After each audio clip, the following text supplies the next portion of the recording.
All right, let's see just how much dirt we get out of there. Overall, I think they've been an incredibly popular wheel on the car. Like I said, a Ford SVT Supercharger that we adapted to this engine with in a late manufacturing adapter plate. Just like it's that pickup right up top, like that's where the power really comes.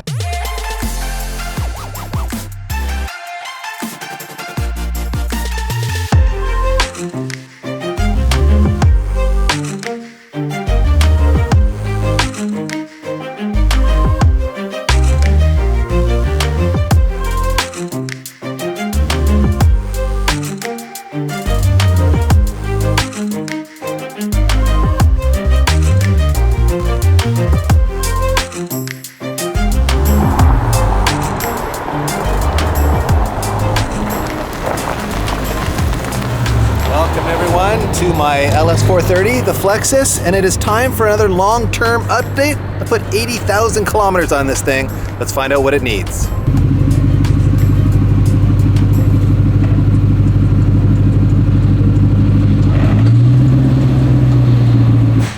Just popping the hood here so that I can show you what 80,000 kilometers of abuse looks like. And that's right, everyone. I have been a little bit of an abusive owner, as I am on all of my cars, because I just don't have time to give them the maintenance love they deserve because we're too busy here building cars. But this is, of course, a supercharged LS430, and that is a Ford Mustang SVT supercharger, and it has been absolutely faultless for 80,000 kilometers, except the belt is now squealing. So there is maintenance to do. One thing I do know is that it's due for an oil change. But wow, look at that. The oil level is good, and the oil doesn't even look that black. So the Valvoline is doing its job. Let me just give you a quick rundown of the specs of this thing. If you haven't watched the series, and you really should, I think it's one of our more interesting builds in recent memory. This is, like I said, a Ford SVT supercharger that we adapted to this engine with in a late manufacturing adapter plate and custom elbow that he built us for the intake system.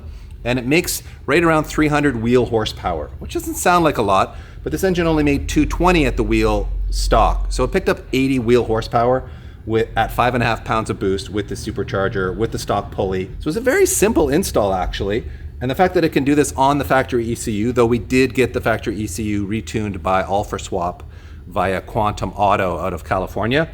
We should also, by the way, PT, look at the air filter, because that might be kind of dirty. I think we can finally get this lid out of here. There we go. And wow, yeah, that is that is what 80,000 kilometers looks like on an air filter. That is not pretty. That's a K&N? That is, I don't know. I thought K&Ns were red. They're supposed to be red, DP, but look at the dirt. It does feel like a K&N. Oh my goodness, look at the dirt here. Filthy. Oh my God. That's embarrassing, everybody. That's neglect. I'm a bad person. I'm a bad owner. Goodness. I should be punished for this, probably everybody. Lost like 30 horsepower. I probably have lost some power there. So yeah, let's do something. The good thing is we can clean it. I think this is a K&N, right? Yeah, no, it is for sure. Well, let's clean it up then. And see this label here, DP, right there? You see that? What does that say? Show K&N. Look at that. Go. Yes. K&N, everybody. It's almost like Peter knows what he's doing. Which, yeah, that is crazy. That's the dirtiest I've ever seen a filter. All right, let's see just how much dirt we get out of there. Holy cow. There you go. Wow. That is unbelievable. That had to be robbing 50 horsepower. That's nuts. All right, we've washed the K&N filter, and I even washed the box because it was so mucky in there that just like cleaning it out on car wasn't gonna cut it. So it's all been rinsed. This will get re-oiled once it's dried. So we're gonna put this aside for now. So Pete and I are just realizing that to change this belt out, you actually need to disconnect the upper rad hose, which is a strange deal, but obviously it's because this pulley was never there originally when this car was OEM. Now with the supercharger on it, you have to like have the belt go on either side of this hose, which means we're gonna drain a little bit of coolant out so we can disconnect this hose without it making a huge mess. This is the old belt here, and you can see this thing is absolutely cooked. It's got all these grooves in it, and it's just like completely worn out. Like when you do a side-by-side comparison of the new belt to the old belt, it is just hammered. So it does make sense to me that it was squealing. I had sprayed a bunch of like belt dressing on it to try to quiet it down, but no amount of belt dressing was gonna fix that problem. Let's see how much, if any, coolant comes out. Hopefully we drained enough. Oh wow, we nailed it. Out with the old, in with the new. All right, that ain't too bad, DP. No, really not the end of the world. I thought it was gonna be a worse mess, but that's pretty easy. Now the question is though, do we clean this little bit of goober up on here? There's just a tiny bit of goober. Do we de-goober it? Yeah, I would. Why not? Right. Why not? All right. It's 2 seconds, you're already We're here. here now. The classic, we're here now. Look at that, everybody. Tune the hole and tune the pipe. They're ready to make a love match again. Here we go. All right, fresh belt is in there. It's remarkably easy actually to swap that, other than the small disconnect on the hose there. It's no BMW, DP. no, it's true. This is Toyota life at its finest, isn't it?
The oil change wrapped up, we are moving on to servicing the brakes. But before we do that, I do want to point out that these beautiful augment wheels that are a homage to the Mark II Supra wheels, which get a lot of love on the internet and the occasional bit of hate too, but overall I think they've been an incredibly popular wheel on the car. I certainly love them. I think they really make the look of the car. Anyway, they're supposed to be chrome, are actually polished. They're not chrome, they're polished stainless lips, and they are absolutely filthy. I do want to give this a really good cleanup. I'm tempted to like break them down because it's a 3-piece wheel, so I could take them apart and really polish these lips perfectly. But man, that is a lot of work. So I think for today, I'm just gonna polish them, you know, with like a foam ball in there as best I can to pretty them up. So these are the StopTech rotors and maybe StopTech sport pads that we put on, although maybe they're Hawk HPSs. I can't remember. I think they're HPS 5.0s. In any case, they have 80,000 kilometers on them like everything else does since the build. And I thought they were gonna be completely trashed because the brakes have a pulsation in them. And I assumed that just meant, you know, warped rotor and probably trash pads because 80,000 kilometers. But there's actually a surprising amount of friction material still here. And it's not worn in like a tapered fashion, so we don't have, you know, issues with the caliper sticking. And the rotor doesn't have like a really bad lip on it. It's not really that worn down either. Anyway, 80,000 K, let's just change it all out, make it fresh.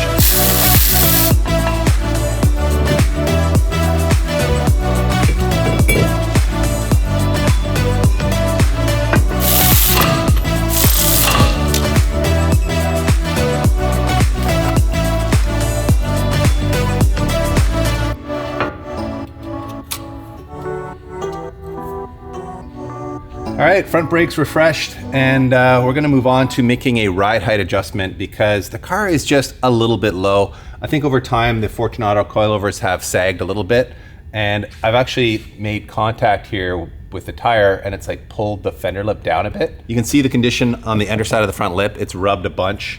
So I'm just gonna raise it a little bit, guys. I'm not gonna make it like grandpa high. I'm gonna come up like a 1/4 inch. Also should mention that the hard race arms that we have on this car throughout, we have a ton of them in the rear, have been bulletproof.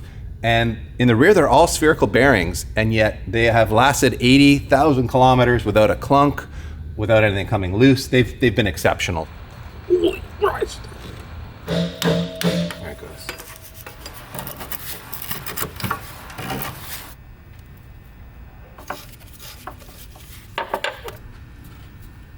Look back, we're gonna do the same thing. We're gonna refresh the brakes and raise the ride height. So rather than boring you with the same thing we just showed you up front, let's just get it done like this. And there we go. Brakes are complete. Ride height is adjusted.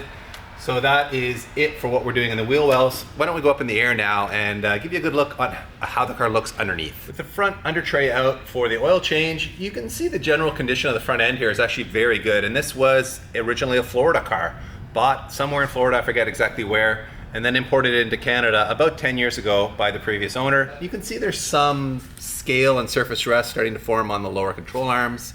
You know, a little bit of surface rust showing up on some of these, you know, exposed metal parts, but overall I think it's actually still very clean. If you move a little further back, there are some clamps on the exhaust system here that are pretty rusty, and yeah, it's still holding, but this one over here is pretty loose, so maybe we'll replace that. But underneath, like, again, the condition is really remarkably clean. DP, the question I have is, are the straight pipes in the rear here still holding together? They are, Did yeah. my welding work out? Your welding, I think, is probably the least rustiest part of this exhaust system. Yeah, if you guys go back to that original build series, we did cut the mufflers out. So we're not straight piped because we still have resonators and cats and all that, but we did get rid of the mufflers, just put in these nice tips, all vibrant stuff, and it sounds really good. Like, it's got a nice deep V8 sound to it. All right, now that we've replaced a couple of those rusty clamps on the exhaust system, I'm gonna go through the underside of the car and just hit it with some fluid film black. For those of you who don't know, fluid film is both a penetrant and a lubricant, but it's also used a lot for rust protection. In fact, it was first developed for use in marine environments, like on Navy ships. And it does really well in like a wet environment, so thus it's quite a durable undercoating.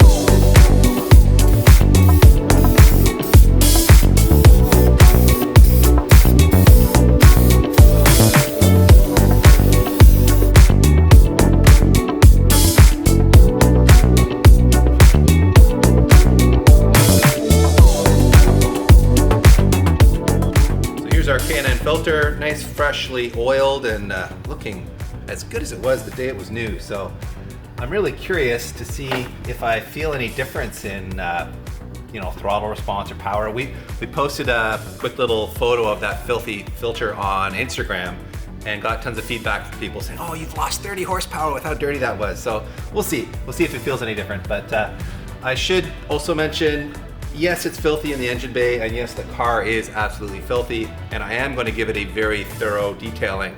However, I want to take it for a test drive first to see about this filter, but also to see if the brake pulsation is gone. So rather than cleaning it up and then take it out in the wet, let's just take it for a drive now, give you some quick driving impressions, then we'll come back and I'll make it look pretty so you can see the car looking as good as I can get it. All right, Peter, welcome to the lap of luxury. Not gonna lie, DP, this thing has been a beast in terms of reliability for you. I love my BMW so much, but I envy the Lexus. So simple. Quality. Just works. The ease of not having to worry, yes. You know? Yes, and this road in our two vintage Hondas feels like a war zone.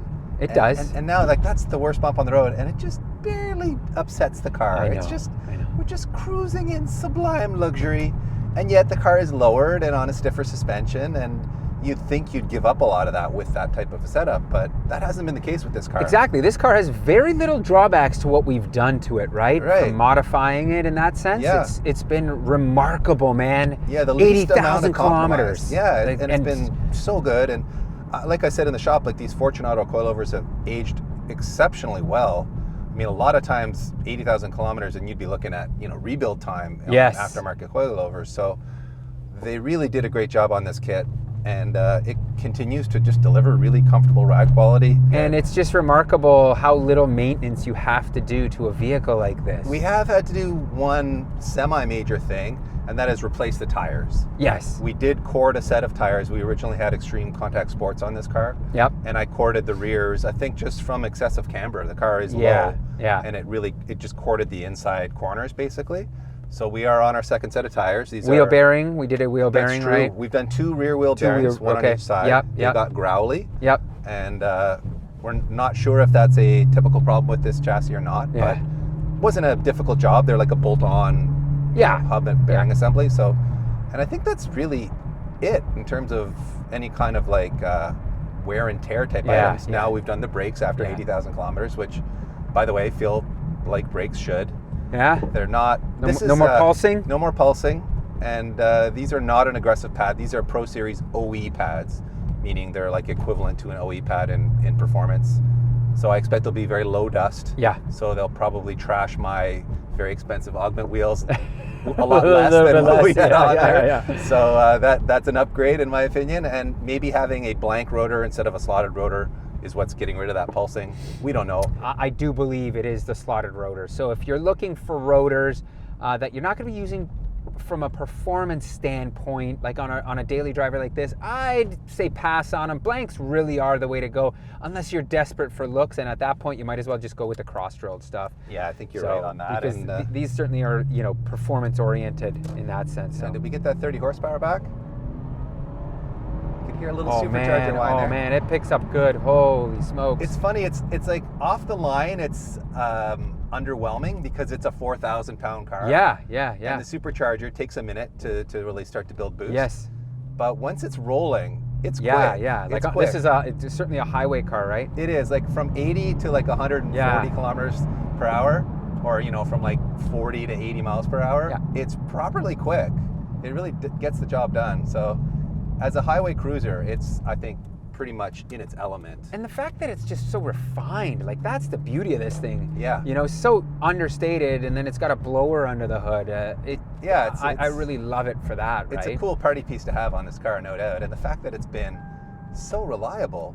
Oh, that is one thing that has been happening recently. It just beeped at us. Oh, look at that! I have a bad wheel speed sensor. I totally forgot about that wheel speed sensor. We could have swapped that out when we had it on the lift. Oh, DP, you're killing me. That was an oversight on my part, but easy fix. We'll just swap a new sensor in there and we'll be good. In terms of everything else in here, like the interior, I think is aged very well, considering it's had a lot of use and abuse. Like my kids are savages. Yes. And the leather and the interior is all taken it with, without any signs of damage, other than the carpet on your side being kind of filthy. Yeah. Nothing a wet vac can't fix. Yeah. This Atoto head unit has been bulletproof. It just works all the time. It connects to my Apple CarPlay automatically every time and never crashes and never bugs out. Which seems to be kind of like a hit and miss with so many head units these days. It does. Anybody asks me, I want a highway cruiser, I want something that can haul a lot of people, have storage space.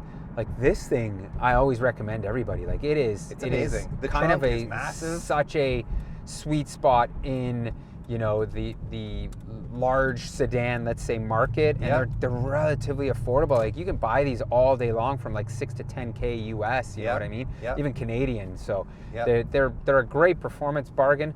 The blower is not difficult to install, and once it's on there, look at this thing. Like it's so good. So and then you just romp on it and then what do you mean? Oh, it's just like that pickup right up top, like that's where the power really comes. It's got the comes top alive, like sure. as it should with a blower, right? Like it's got all that there. So I do wish it had a little more blower whine, like you can just make it out. Yes. And that, my friends, is the Flexus in a nutshell. This thing just continues to win day and night. I love everything about it. And if you want to know more about it, there is of course a full build series on it, so you can go back and watch that. And there's also a Flexus in 15 minutes, the whole build in 15 minutes episode as well, which I think has like 1 million views now. So this thing is surprisingly popular, but as we've just discussed, I think there's good reason for it. So, and for those of you who want to stick around and see this car looking better, because it is absolutely filthy right now, I'm going to give it a full detail, so come along for the ride on that. And yes, I will repaint the front lip and the front bumper at some point, because there's stone chips glow on that. The hood probably needs a respray too, but that's something that'll happen down the road. So for now, let's just get this thing shiny and show you how it looks.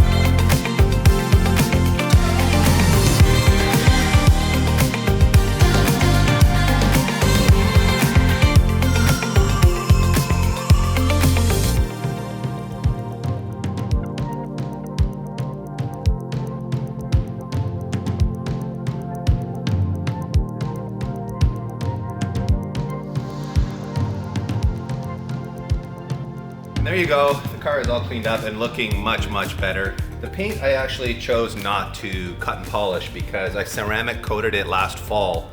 And as you might have been able to tell in that time lapse, it was beading so nicely and it cleaned up so well. It just didn't make sense to me to cut and polish it because really I'd just be removing all that ceramic coat to get down underneath it. But there are lots of imperfections in the paint. Like I mentioned already, there's tons of stone chips on the front.